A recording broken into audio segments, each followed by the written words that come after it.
Recently, I found myself in a position where I felt very unproductive and I couldn't understand why and what was going on. Then I looked at the amount of time as being taken away by people coming in with problems and trying to give me the problem to work for them. This reminded me of the article I read a few years ago, and it remains relevant today. It's an article that was published by the Harvard Business Review, and it was originally published in November to December of 1974. It is called Time Management: Who's Got the Monkey? We have to establish some terms first when it comes to the workplace and times, and these are boss imposed time, right? So those are the things and the time used to accomplish activities that the boss requires and that the manager cannot disregard without a direct and swift penalty if they fail to do them. Then there's system imposed time, and that's used to accommodate requests from peers for active support. So if someone calls me, says, "Hey, I need some help," of course I'm going to help you out because I want that reciprocated.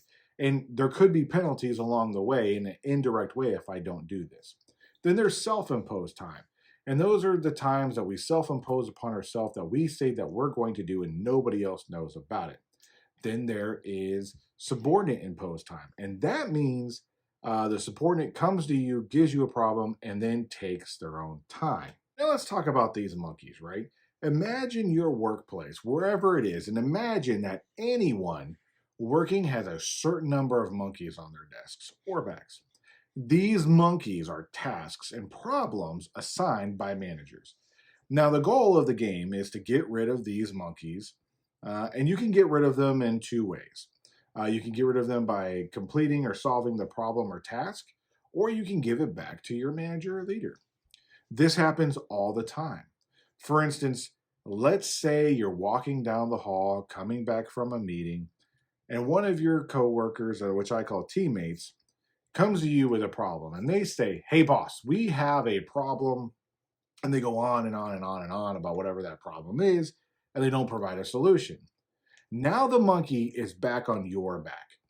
You don't want the monkey because it's not yours to feed or take care of.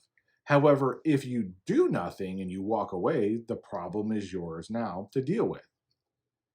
Now, we have subordinate imposed time cutting into all our other times. So let's say you tell the teammate, "Go back and send me a memo on this." Now you just put the monkey back on their back and for them to take care of and feed of. And at some point in time, you need to say to yourself that no time while I'm helping you with this or any other problem will your problems become my problem. The instant your problem becomes mine, you no longer have a problem. I cannot help a person that doesn't have a problem. When this meeting is over, the problem will leave this office exactly the same way it came in, on your back. You may ask my help at any appointed time, and I will make a joint determination of what to do next and when we'll move forward and which is the best course of action to take. In those rare instances where the next move turns out to be mine, you and I will determine it together. I will not make any move alone.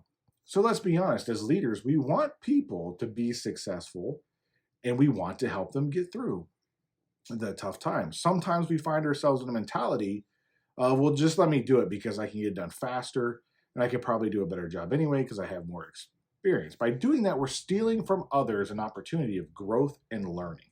So I offer up, keep the monkey off your back and where it needs to be.